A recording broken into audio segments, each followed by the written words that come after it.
तो संबंधांतर जो हो रहा है वो किस में हो रहा है? वस्तु में हो रहा है ना। तो वस्तु के संबंध है, वे संबंध एक दूसरे दूसरे तीसरे संबंधांतर है। वे संबंधांतर किस में होंगे? तो जो वस्तु दूसरी जो होगी वो वस्तु होगी कि नहीं होगी? तो जो वस्तु है संबंधांतर जो मान रहे हो, तो कोई वस्तु नियत होगी तभी तो संबंधांतर बनेंगे। जब तक वस्तु नियत नहीं होगी और एक क्षण में वस्तु नष्ट नहीं होगी, तो जिससे तुम संबंध में उसका भी तो क्षण था। यदि आप संबंधांतर करें दूसरी वस्तु तो उसका भी क्षणिकपन आ जाएगा।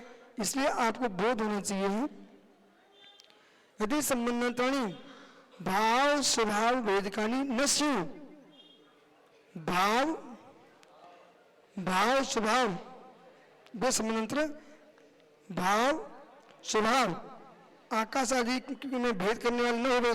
देखो इधर भाव स्वभाव, अब तुमको समझ में आएगा। भाव स्वभाव शब्द पकड़िए। भाव, इधर देखो ना, भाव स्वभाव, इस ये पुद्गल है, इस पर गंध इसका स्वभाव है। मैं जीव हूं, ज्ञान दर्शन सुखवीर हमारा स्वभाव है। धर्म द्रव्य है, धर्म द्रव्य है, गति तत्व, नित्यत्व, अमूर्तत्व, अमूर्तत्व, अचेतनत्व, ये इनका स्वभाव है। स्वभावांतर से भावांतर होता है। मूल बिंदु पकड़ी, स्वभावांतर से भावांतर होता है।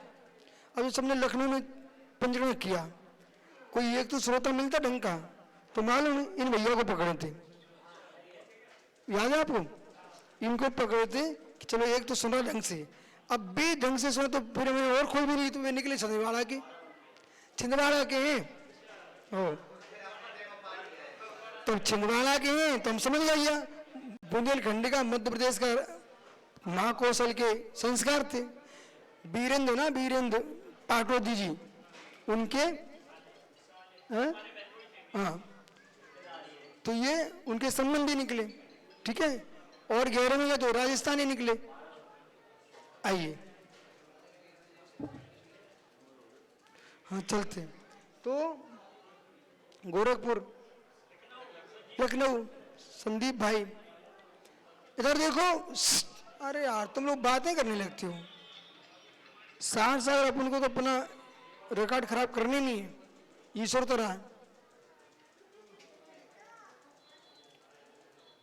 स्वभावांतर ने क्या कर दिया, पूरे भावांतर को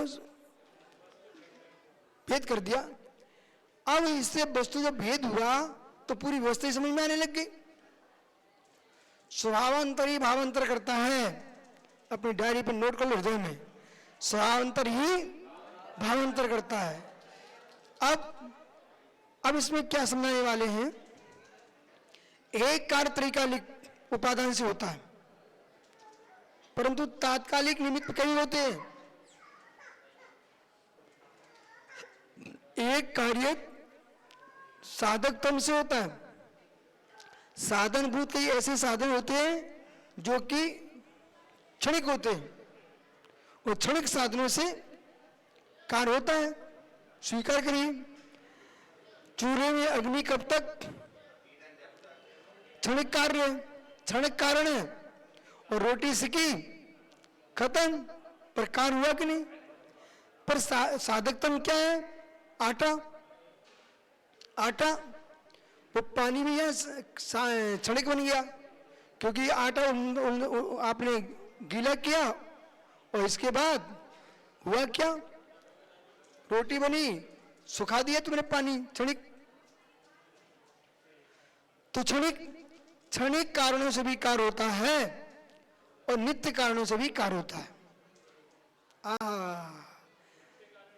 नित्य कारण क्या है, नित्य कारण निज उपादान, द्रव्य की द्रव्यता। नित्य कारण नहीं होगा तो क्षणिक कारण कौन बनेगा, किसके लिए बनेगा, अकिंचित कर। मोक्ष पुरुषार्थ में कर रहा हूं तो मेरी आत्मा कर रही है, ये नित्य कारण है। पर पीछे कौन लोग, क्षणिक कारण है। उपदेश शरीर भी क्षणिक कारण है, गुरु आदि का संयोग क्षणिक कारण है, पर निज आत्मा त्रिकालिक नित्य कारण है। बराबर। आज तो इस शब्द ने पूरा विषय खोल दिया। तो ये कहना चाह रहे बुद्ध दर्शन से कि आप क्षणिक कारण मान रहे हो, पर नित्य कारण भी मानिए। और जो नित्य कारण मान रहा है ऐसा नित्यवादी सांख्य, उससे अगर क्षणिक कारण मानिए, क्योंकि तुम्हारे कारण भी क्षणिक से भी होते हैं और कार्य क्षणिक से भी होते हैं और कार्य नित्य से भी होते हैं।